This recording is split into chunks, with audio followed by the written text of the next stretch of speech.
Hey guys, welcome back to Fantasy Hub. Today's story is one of my favorites. Picture this, Seattle Tacoma International Airport, 3:47 p.m. on a Tuesday that felt like it had been cursed by the weather gods themselves. I was standing in the budget rental counter line, my perfectly planned schedule already in shambles thanks to a 3-hour flight delay.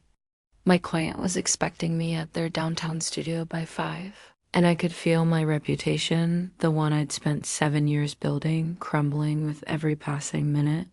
Next, the clerk's voice cut through my spiraling thoughts. I approached the counter with the kind of forced smile that screams, "I'm merely holding it together." The young man behind the desk, his name tag read. Marcus looked like he'd rather be anywhere else on earth. "Reservation for Smith, Natasha Smith," I said, sliding my license across the counter with practiced efficiency. Marcus's fingers flew across his keyboard, and I watched his expression shift from neutral to concerned to downright panicked at this, when I knew my day was about to get infinitely worse. "I'm so sorry, Miss Smith," he began, and I could already feel my blood pressure rising. "There was an overbooking technical error in our system. The only car available is already reserved." For ... Wait, what? A voice behind me cut through Marcus's explanation like a knife through butter. "You're telling me I don't get my own car either?" I turned around, and that's when I saw her. The woman who had turned my carefully ordered world completely upside down. She was beautiful in that effortless, slightly chaotic way that I'd always secretly envied. Dark curls escaped from a messy bun, framing a face that was equal parts frustrated and determined. She wore a vintage leather jacket over a simple black tee, dark jeans, and combat boots that had clearly seen better days. A professional camera hung from her shoulder like it belonged there, and she clutched a portfolio under her arm like it contained the secrets of the universe. Our eyes met across the small space of the rental counter, and I felt something I hadn't experienced in years, a jolt of recognition that had nothing to do with having met before and everything to do with seeing someone who might actually understand me.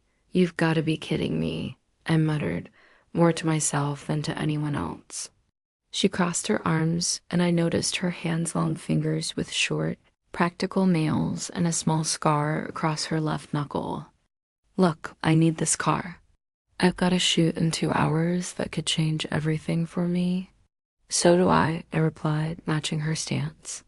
"And I'm guessing mine is slightly more time-sensitive than yours." Her eyes flashed with something that looked suspiciously like amusement. "Oh, really? And what makes you think your shoot is more important than mine?" Before I could answer, Marcus cleared his throat nervously. "I can ... offer you both the same car. Split the cost. It's all I can do given the circumstances." The suggestion hung in the air between us like a challenge. I looked at her, looked at her, and saw something that surprised me. Beneath the frustration and the obvious stress, there was hope. Raw, vulnerable hope that told me this wasn't just about a car or even a shoot. This was about something bigger. "Fine," I said. "Finally." "Fine," she echoed, and I caught the hint of a smile tugging at the corner of her mouth. And that's how Paige Garcia entered my life, not with fanfare or romantic music, but with mutual annoyance and a shared Honda Civic that smelled faintly of vanilla air freshener and possibility. The first 20 minutes of our drive were spent in the kind of silence that makes you hyper-aware of every sound, the rhythm of the windshield wipers, the hum of the engine, the soft patter of rain against the windows. I kept my eyes on the road, but I was acutely aware of her presence in the passenger seat. She fidgeted with her camera strap, adjusted her portfolio, and finally pulled out her phone to check the time. "Are you always this tense when you drive?" she asked, breaking the silence. I glanced at her briefly before returning my attention to the road. "Are you always this observant with strangers?" "Only the interesting ones. she replied, and I felt heat rise in my cheeks. That's when I noticed the camera equipment in the backseat, a second camera body, several lenses, and what looked like portable lighting equipment. My curiosity got the better of me. "You're a photographer," I said. It wasn't a question. She turned to face me more fully. "Trying to be you." "A studio owner, actually, downtown." I paused, then added, "7 years now." Her eyes widened. "No way. Which studio?" "Lumina Studios." "The one on Pine Street?" "Holy shit," she breathed, then immediately looked embarrassed. "Sorry, I know your work. I've walked past your studio about 100 times, always. Wanting to go in, but never having the courage." Something in her voice made me look at her again. There was admiration there, yes, but also something deeper. Longing, maybe, or recognition. "Show me your work," I said impulsively. She hesitated for a moment, then reached for her portfolio. "It's not, I'm still learning. These are mostly personal projects." She opened the portfolio carefully, reverently, and held it so I could see while still keeping my eyes on the road. The first image stopped me cold. It was a black and white street photograph of an elderly man feeding pigeons in the rain. But the composition, the lighting, the way she'd captured both the man's solitude and his joy, it was extraordinary. "Pull over," I said quietly. "What?" "Pull over. I need to see these properly." She directed me to a small parking area overlooking the sound, and I turned off the engine. For the next hour, we sat in that car while she walked me through her portfolio. Each image was a revelation. She had an eye for capturing moments that others would walk right past, a couple sharing an umbrella, their faces illuminated by the neon glow of a diner sign. A child's hand pressed against a rain-streaked window. A street musician lost in his own melody. "These are incredible," I said finally, and I meant it. "You're not trying to be a photographer, Paige. You already are one." She looked at me with such raw vulnerability that I felt something crack open inside my chest. "Do you really think so?" "I know so." I closed the portfolio and handed it back to her. "In fact, I have a proposition for you." By the time we reached my studio, the rain had slowed to a gentle drizzle, and something had shifted between us. The tension from the rental counter had transformed into something else, anticipation, maybe, or the electric feeling you get, right? Before a storm breaks. I led her through the front entrance of Lumina Studios, watching her face as she took in the space I'd spent years perfecting. High ceilings, exposed brick walls, carefully curated lighting setups, and photographs covering every available surface. It was my sanctuary, my life's work, and seeing it through her eyes made me remember why I'd fallen in love with photography in the first place. "This is incredible," she whispered, moving toward one of my recent pieces, a portrait series of local musicians. "The way you've used shadow here and the depth of field ... I need an assistant," I said suddenly, the words tumbling out before I could stop them. She turned to face me, eyes wide. "I'm sorry, what?" "My last assistant moved to New York 3 months ago. I'd been trying to manage everything myself, but it's..." I gestured around the studio at the organized chaos of equipment impending. "Projects. It's too much for one person." "Are you offering me a job, Natasha Smith?" The way she said my name sent a shiver down my spine. "I guess I am." She was quiet for a long moment, and I found myself holding my breath. "What would it involve?" "Assisting with shoots, equipment maintenance, client management. But also," I paused, choosing my words carefully, "I'd want to help you develop your own work. Your style, your vision. You're too talented to be just anyone's assistant." Her smile was like sunrise breaking through storm clouds. "When do I start?" The next few weeks fell into a rhythm that felt both new and familiar. Paige arrived each morning at 8 sharp. Always with coffee for both of us, she'd somehow figured out that I took mine black with just a hint of sugar, which was oddly touching. We'd spend the mornings going over the day's schedule, prepping, equipment, and discussing the technical aspects of whatever shoot was planned. But it was in the quiet moments between clients that something deeper began to develop. She'd catch me watching her work, and instead of looking away, she'd hold my gaze until one of us broke into a smile. When she handed me equipment, our fingers would brush, and neither of us would pull away immediately. During lunch breaks, we'd sit in the small kitchen area I'd set up in the back, talking about everything and nothing her childhood in Portland, my decision to leave corporate photography, our shared love of old movies and good wine. You know, she said one afternoon while we were cleaning lenses, I used to walk past this place and imagine what it would be like to work here. I had these elaborate fantasies about being part of something creative and meaningful. And now? I asked, genuinely curious. Now I know that the fantasy was nothing compared to the reality. She looked up from the lens she was cleaning. Working with you, learning from you, it's the best thing that's happened to me in years. I felt my heart skip a beat. Paige, I know, she said softly. I know this is complicated. You're my boss, and you're extraordinary, I interrupted. That's what you are. The air between us crackled with tension, and for a moment, I thought she might lean closer. Instead, she returned to cleaning the lens, but I caught the slight tremor in her hands. It was during a particularly challenging shoot with a difficult client that everything changed. The client, a local politician preparing for a campaign, had specific ideas about how he wanted to be portrayed, and those ideas clashed dramatically with what would actually photograph well. I could feel my frustration building as he rejected setup after setup, and I saw Paige watching from the corner, her own concern evident. Maybe we could try a different approach, she suggested quietly during a brief break. I have an idea.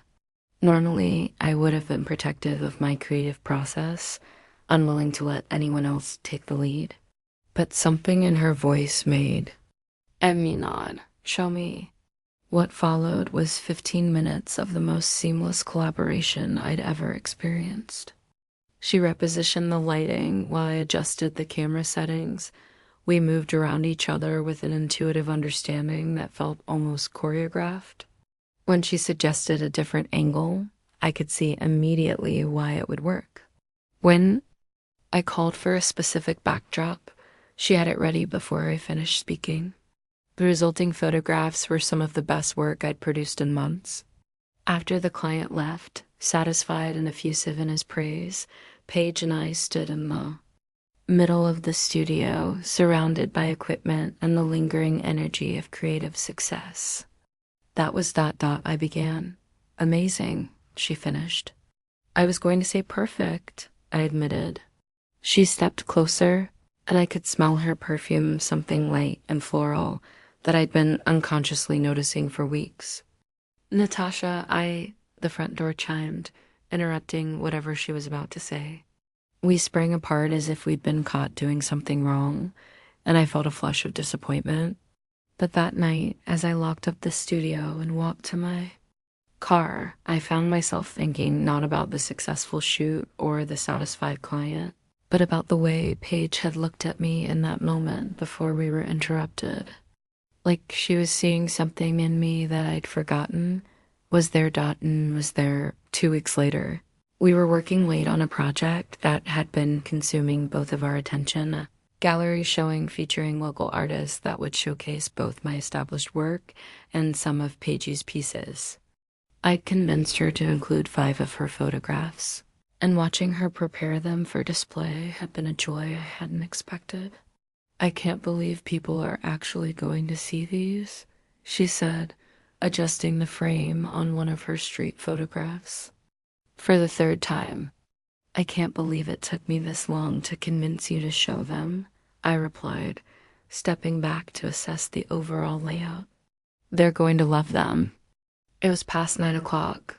And the studio was quiet except for the soft jazz playing from the speakers and the occasional sound of traffic from the street below. We'd ordered takeout from the Thai place down the block, and the empty containers sat forgotten on the counter as we worked. Natasha, Paige said suddenly, her voice different, softer, more uncertain than usual. I turned from the wall where I was hanging her photographs. Yeah. She was standing in the middle of the studio, the overhead lights casting her in warm, golden tones. Her hair had escaped its ponytail hours ago, and she'd pushed her sleeves up to her elbows. She looked beautiful and vulnerable and completely herself. I need to tell you something, she said. My heart started beating faster. Okay. I've been thinking about that day in the car. About the portfolio, about you offering me this job. About everything that's happened since then. She took a step closer. I don't think it was an accident. The mix-up at the rental place, us ending up together. I think it was supposed to happen. I felt my breath catch. Paige, I'm falling for you, she said simply. Actually, I think I already have fallen for you. And I know this is complicated and maybe inappropriate and probably a terrible idea, but I needed you to know. The words hung in the air between US, and I felt something inside me break open some barrier I'd built around my heart without even realizing it. I'd spent so many years focused on building my career, on proving myself, on being independent and self-sufficient. I'd forgotten what it felt like to want someone so much that it scared me. It is a terrible idea, I said quietly, and I saw her face fall. It's complicated and inappropriate, and it could mess up everything we've built here. I took a step closer to her. But I don't care, I continued, and watched hope bloom in her eyes. I don't care about any of that because I'm falling for you too. And I've been trying to fight it for weeks, and I'm tired of fighting. She smiled then, one of those radiant smiles that made my chest tight with feeling. So what do we do about it? Instead of answering, I closed the distance between us. I reached up to cup her face in my hands, feeling the softness of her skin, the slight tremor that ran through her at my touch. Paige, I whispered. Yes, she breathed. And when I kissed her, it was gentle at first, tentative, like we were both afraid this might be a mistake. But then she responded, her arms coming up to wrap around my neck, and gentleness gave way to something deeper. She tasted like the mint tea she'd been drinking, and when she made a small sound in the back of her throat, I felt it all the way to my toes. When we finally broke apart, we were both breathing hard. So, she said, her voice slightly unsteady, what happens now? I looked around the studio at the photographs we'd hung together, at the equipment we'd organized and reorganized, at the space that had become ours rather than just mine. Now we figure it out as we go. She smiled and pulled me closer. I can live with that. For 3 months, we existed in a perfect bubble. We were careful at first, professional during business. Hours, stealing moments in the early morning before clients arrived, or late at night after everyone had gone home. But gradually, the lines began to blur in the best possible way. Paige would catch my eye during shoots and wink, making me forget my train of thought. I'd find excuses to brush past her when she was setting up equipment just to feel the warmth of her presence. The gallery showing was a resounding success. Paige's photographs drew crowds and critical praise, and I watched with pride as she talked to potential buyers and other artists, her confidence growing with each conversation. That night, we celebrated at a small wine bar near the studio, and I found myself thinking that everything in my life had finally fallen into place. But life, as I've learned, has a way of complicating perfect moments. It was a Thursday morning in late fall when she walked into the studio. I was in the back, organizing prints from a recent wedding shoot, when I heard Paige's voice from the front desk. Sarah? Oh my God, what are you doing here? The tone was different from any I'd heard her use before, surprised, delighted, and something else I couldn't quite identify. I found myself moving toward the front of the studio, drawn by curiosity and something that felt uncomfortably like concern. The woman standing at the reception desk was stunning in an obvious, polished way that was completely different from Paige's natural beauty. Blonde hair and a perfect blowout, designer clothes that probably cost more than I made in a month, and the kind of smile that suggested she was used to being the center of attention. "Paige!" she exclaimed, pulling her into a hug that lasted just a beat too long. "I can't believe it's really you. You look amazing." "You too," Paige replied, and I noticed the slight flush in her cheeks. "What are you doing in Seattle?" "I'm curating a show at the new gallery downtown. Contemporary photography, actually. I immediately thought of you when I got the assignment." Sarah's eyes swept the studio appreciatively. "And this place is incredible. You always did have perfect taste." I cleared my throat, and both women turned toward me. Paige's expression shifted subtly, and I saw something that looked like guilt flicker across her features. "Natasha, this is Sarah Chen. We went to art school together back in Portland." "Sarah, this is Natasha Smith. She owns the studio." Sarah extended her hand with a smile that didn't quite reach her eyes. "So you're the one who's been keeping our Paige busy." "I've been trying to get her to return my calls for months." "Have you?" I said, accepting her handshake and noting the way she'd said our Paige with casual possessiveness. "Sarah's a curator now," Paige said, and I could hear the admiration in her voice. "She's worked with some incredible artists. Among other things," Sarah said with a laugh that sounded practiced. "But enough about me. Paige, we need to catch up properly. Are you free for lunch?" I watched the interaction with growing unease.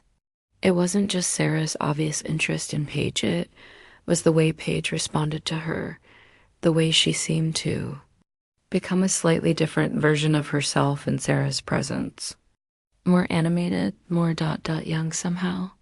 "I don't know," Paige said, glancing at me. "We have a shoot this afternoon and I need to go," I said, surprising myself with the sharpness in my voice. "I can handle the prep work." Paige looked at me for a long moment, and I saw confusion in her eyes. "Are you sure?" "Positive," I replied, forcing a smile. "You two have a lot to catch up on." As I watched them leave together, Sarah's hand resting casually on Paige's back in a gesture that spoke of familiarity and intimacy, I felt something cold and unwelcome settle in my stomach. Jealousy, yes, but also something deeper. Fear that what Paige and I had built might not be as solid as I believed. The lunch stretched into the afternoon and then into dinner. Paige texted me around 6 to say she was sorry, that she and Sarah had lost track of time, that she'd see me in the morning. I stared at the message for a long time before typing back a simple, "Okay," but it wasn't okay. Over the next few days, as Sarah's presence in Paige's life became more frequent and more significant, I felt our carefully constructed world beginning to shift. Sarah would drop by the studio unannounced, always with some professional reason she wanted to discuss Paige's work, or she had an opportunity to share, or she needed advice on some curatorial decision. But I could see the way she looked at Paige, the way she found excuses to touch her arm or stand just a little too close. "She's just being friendly," Paige said when I finally worked up the courage to mention it. "We have history, but it's not what you think." "What do I think?" I asked, and I hated how defensive I sounded. That she's trying to, I don't know, interfere or something, but Sarah's not like that. She's supportive. She believes in my work. "I believe in your work," I said quietly. "I know you do. That's not what I meant." Paige sighed and rubbed her temples. "She's offering me opportunities, Natasha, real opportunities. There's a gallery in New York that's interested in my work because of her recommendation." "New York, The words hit me like a physical blow. New York, it's not definite or anything, just a possibility. But it's the kind of break I've been dreaming about for years.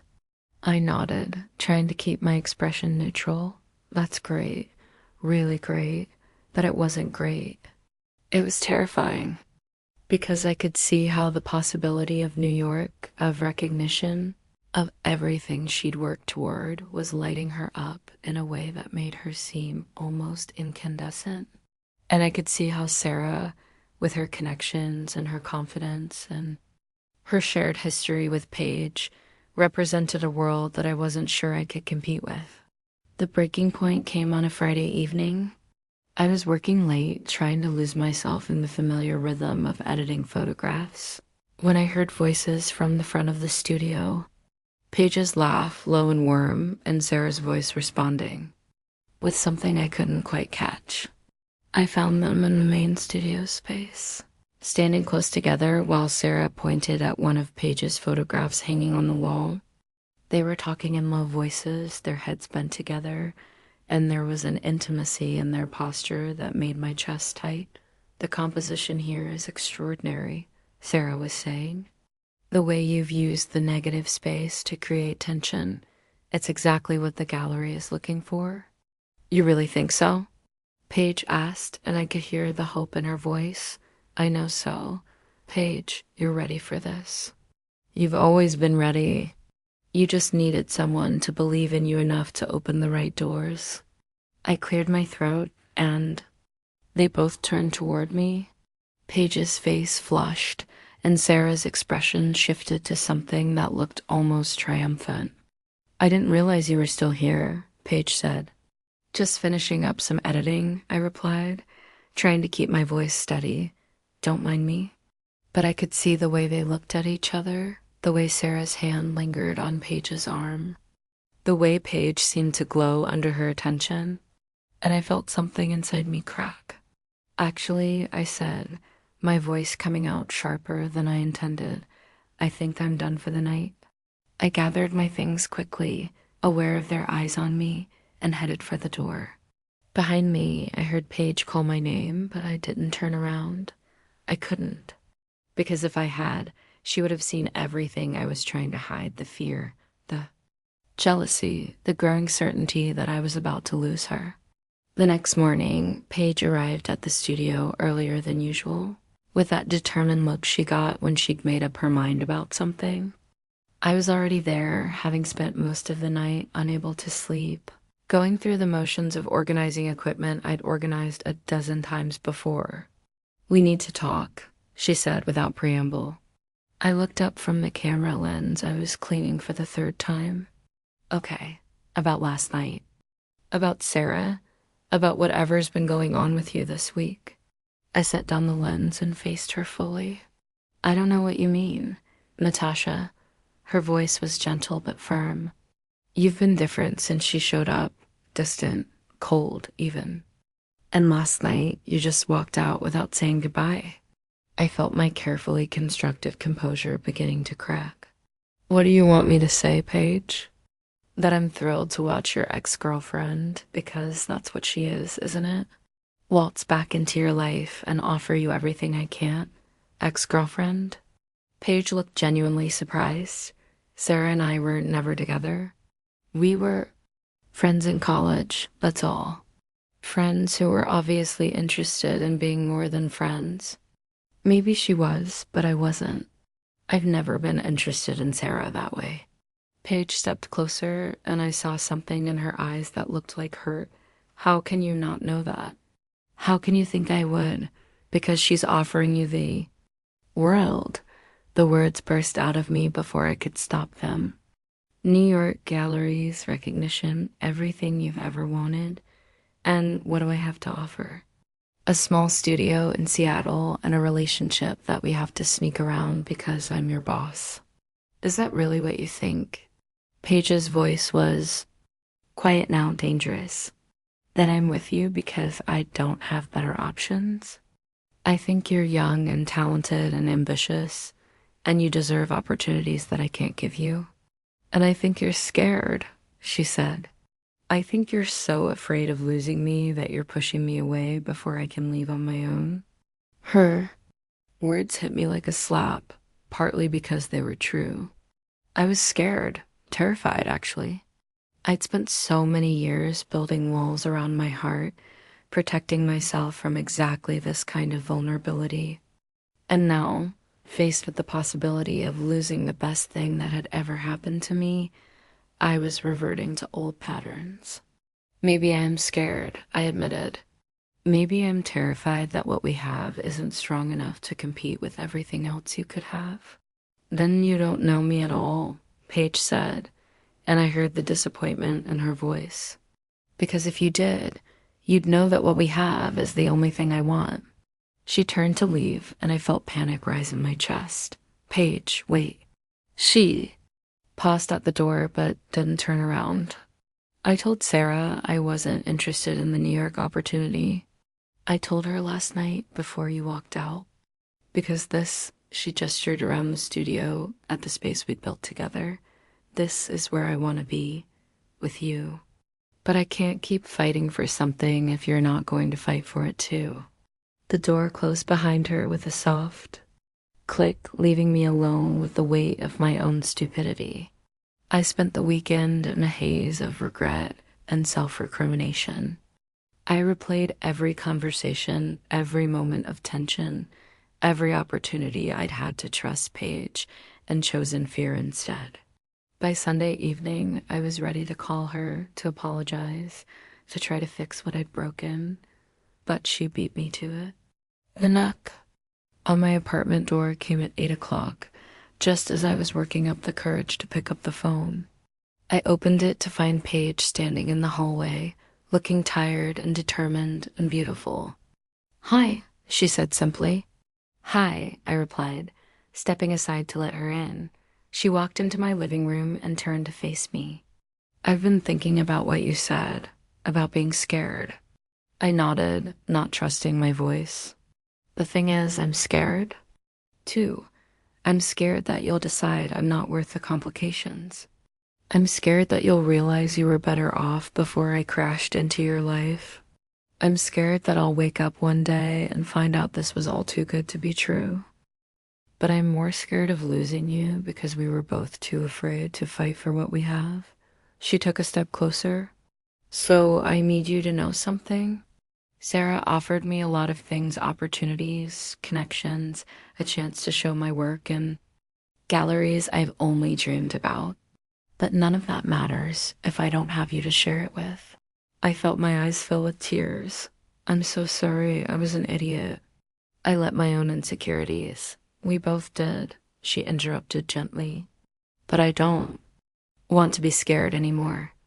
I want to be brave enough to choose this, choose us, even if it's complicated." "It is complicated," I said, reaching for her hands. "I'm your boss, you're my employee. We're in completely different places in our careers, so we'll figure it out," she said, squeezing my hands. "We'll set boundaries. We'll be professional when we need to be. We'll make it work because what we have is worth making work." I looked at her, really looked at her, and saw everything I'd been too afraid to acknowledge. Not just attraction or admiration, but love. Deep, transformative, terrifying love. "I love you," I said, the words coming out in a rush. "I love you, and I was so scared of losing you that I almost pushed you away. And I'm sorry, I'm so sorry." She silenced me with a kiss, soft and sweet and full of forgiveness. When we broke apart, she was smiling through tears. "I love you too," she whispered, "and I'm not going anywhere. Not to New York, not anywhere. This is where I want to be." The months that followed weren't without their challenges. We had to navigate the complexities of our professional relationship, establishing clear boundaries between work and personal life. I stepped back from being her direct supervisor, bringing in a studio manager to handle the day-to-day operations while I focused on client work and creative direction. Paige transitioned from assistant to associate photographer, her talent and vision earning her recognition in her own right. We also had to deal with the inevitable questions and assumptions from clients and colleagues. Some were supportive, others were skeptical, and a few were openly disapproving. But we weathered it together, learning to present a united front while maintaining our individual identities. The gallery show featuring Paige's work was a turning point. Watching her interact with buyers and critics, seeing her confidence grow. With each conversation, I felt nothing but pride and love. She was becoming the artist I'd always known she could be, but she was doing it on her own terms, in her own time. You know, she said one evening as we were closing up the studio, I never think too properly. For what? For seeing me before. I saw myself. For believing in my work when I was too scared to believe in it myself. I smiled and pulled her closer. You would have figured it out eventually. You're too talented not to. Maybe, but it wouldn't have been the same without you.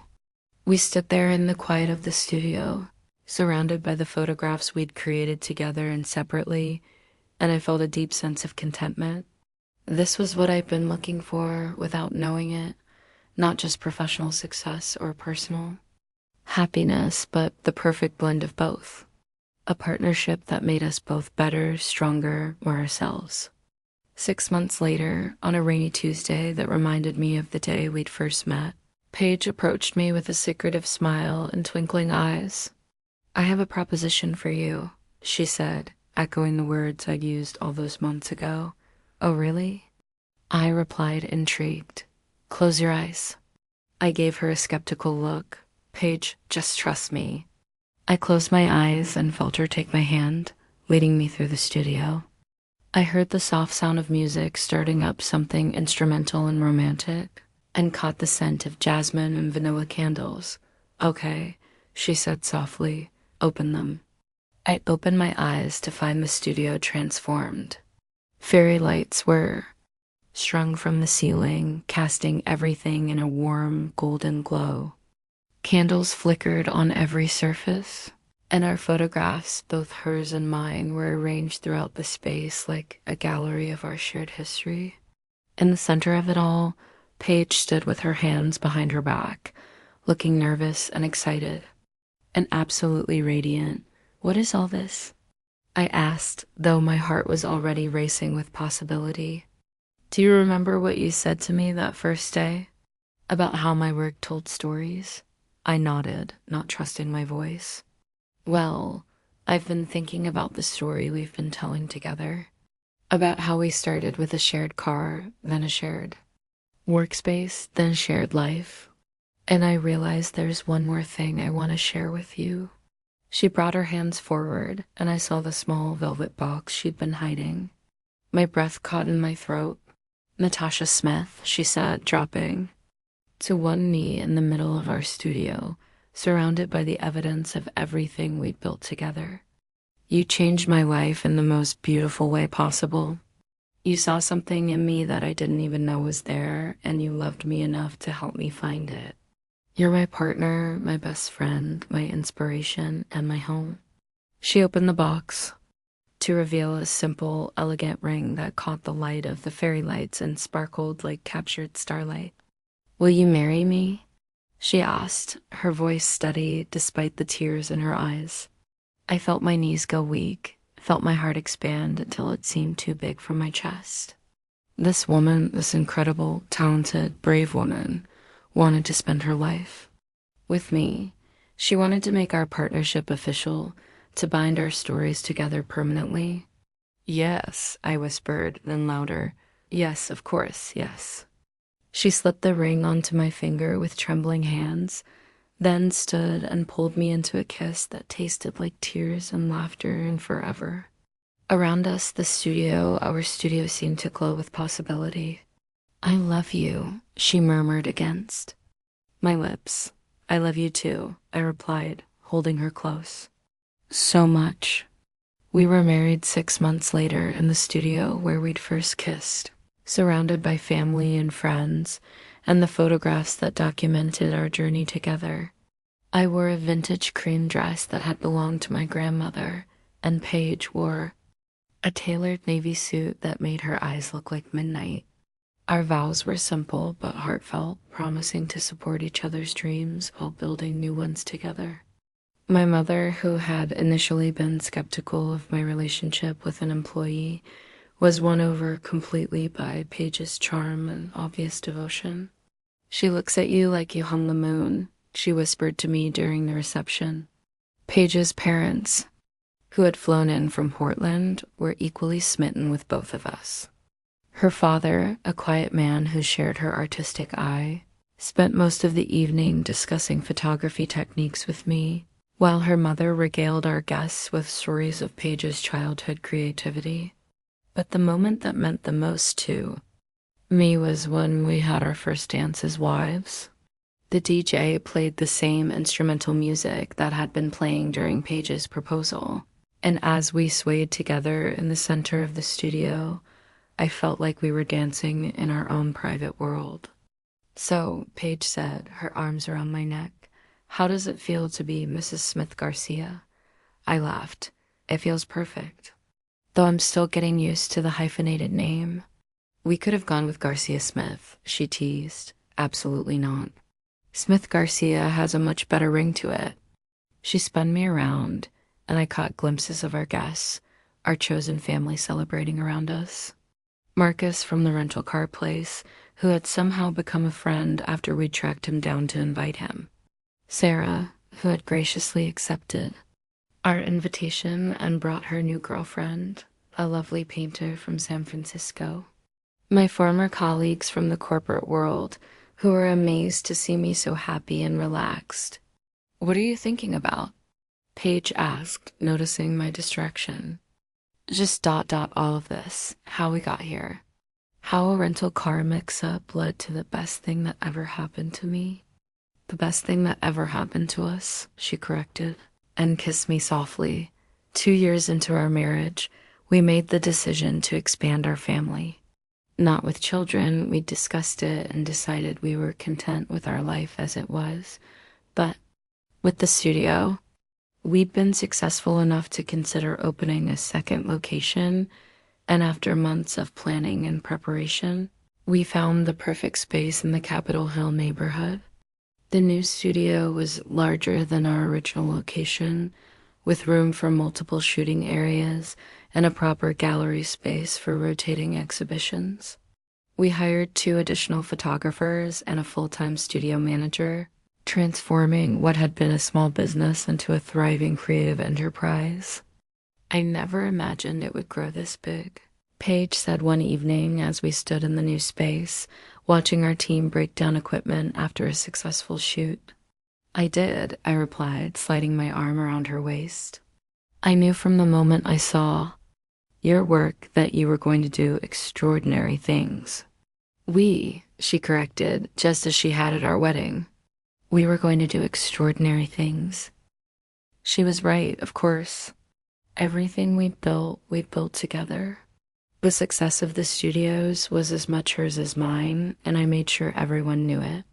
Our business cards read Smith Garcia Studios, a creative partnership, and that's exactly what it was.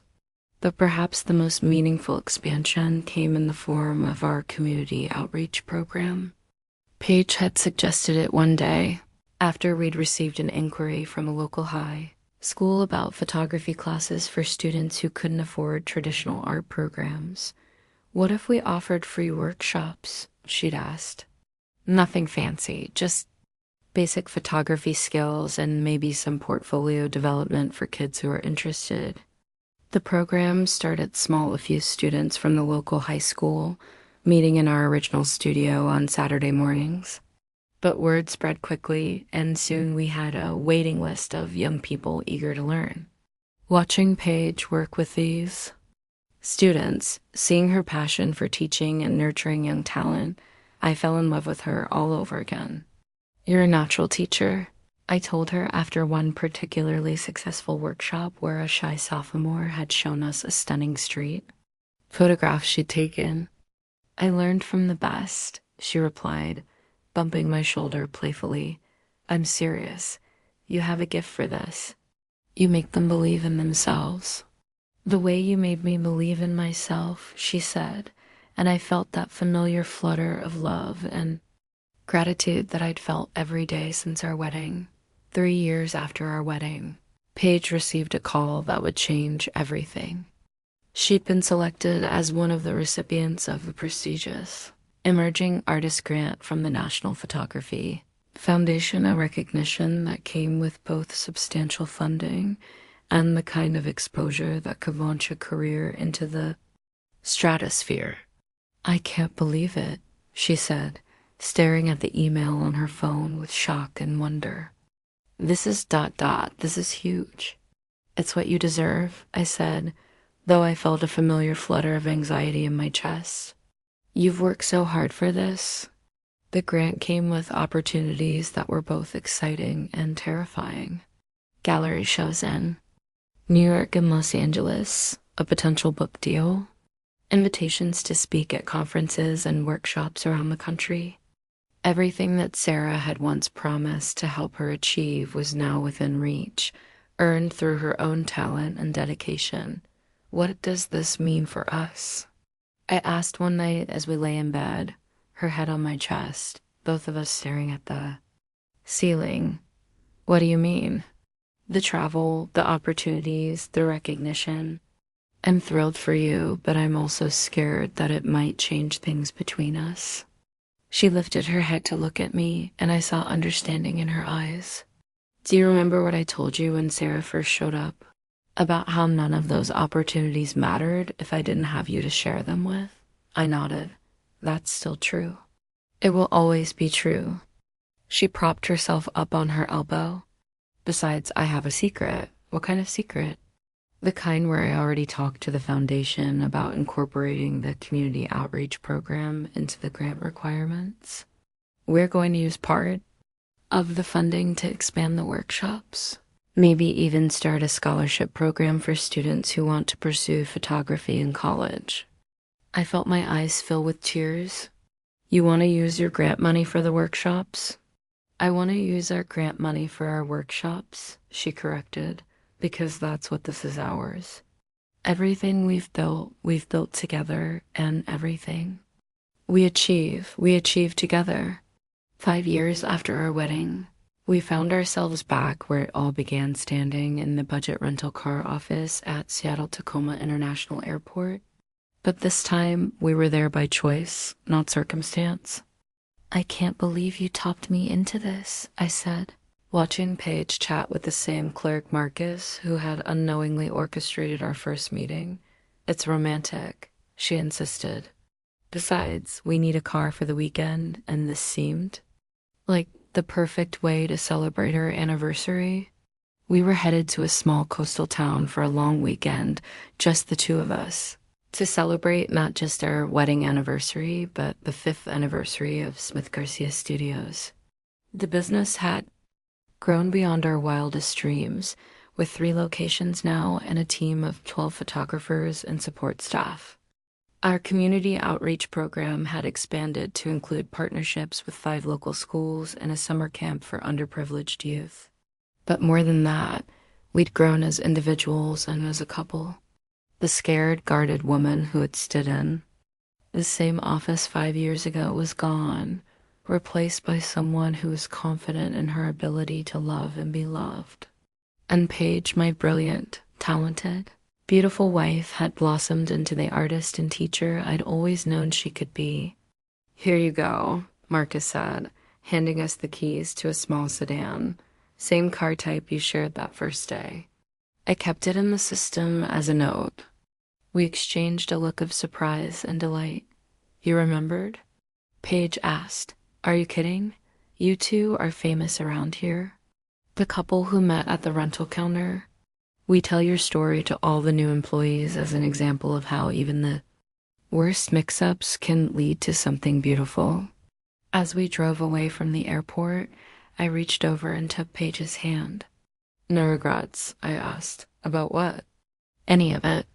The complications, the challenges, the fact that we started this whole thing backwards, as boss and employee, instead of just 2 people who met and fell in love."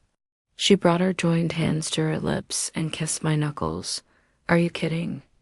I wouldn't change a single thing. Even the hard parts, even the scary parts, even the parts where we almost got it wrong. Why not? Because they led us here, to this moment, to this life, to this love that's stronger than anything I could have imagined. She smiled at me, and I felt my heart skip a beat the way it had that very first day. Besides, I like our story. It's complicated and messy and real, and it's ours. 10 years later, I'm sitting in our original studio, watching our latest group of workshop students present their final projects. The space has been renovated and expanded, but it still feels like home, the place where Paige and I first fell in love, first kissed, first built something beautiful together.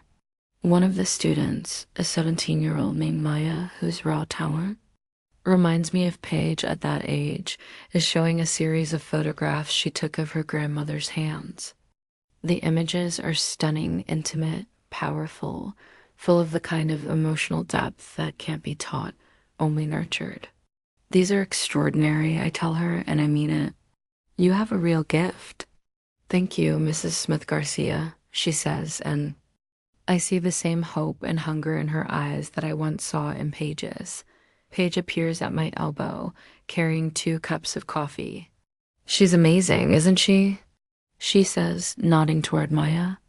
She reminds me of someone I used to know, I reply, accepting the coffee gratefully. Oh, really? Someone talented and stubborn and completely oblivious to her own abilities? Something like that. We watch as Maya talks to the other students about her process, her confidence growing with each word. It's the same transformation we've witnessed dozens of times over the years. Young people discovering their own voices, their own power, their own worth. Do you ever wonder what would have happened if that rental car mix-up hadn't occurred? Paige asked suddenly. I consider the question seriously, sometimes. But then I remember that we were both heading to the same place that day, toward our dreams, toward the life we wanted to build. Maybe we would have found each other eventually, in some other way. Maybe, she agrees. But I like the way it actually happened. I like that our story started with a glitch, a mistake, a moment of chaos that turned into something beautiful. The best stories usually do, I say, and lean over to kiss her cheek. As the workshop winds down and the students pack up their equipment, I find myself thinking about the journey that brought us here. From that rainy Tuesday at the rental counter to this moment, surrounded by young artists and filled with purpose, it's been a wild, wonderful ride. We've built something lasting together, not just a business or a marriage, but a legacy. Every student who finds their voice in our workshops, every couple who falls in love during one of our shoots, every moment of beauty we've captured and shared, it all started with a simple question. Would you be willing to share? And the answer, then and now and always, is yes. Yes to sharing a car, a workspace, a life. Yes to the complications and the challenges and the beautiful mess of loving someone completely. Yes to building something bigger than ourselves, something that will outlast us both. Yes to the story we're still writing together, one photograph, one moment, one day at a time. Because in the end, that's what love is, not just the grand gestures or the perfect moments, but the daily choice to keep saying yes to each other, to keep building something beautiful together, even when it's complicated, even when it's scary, even when you're not sure how the story will end. Our story started with a rental car and a rainy day in Seattle, but it's far from over. In fact, I have a feeling the best chapters are still to come. After all, the best stories always leave room for more.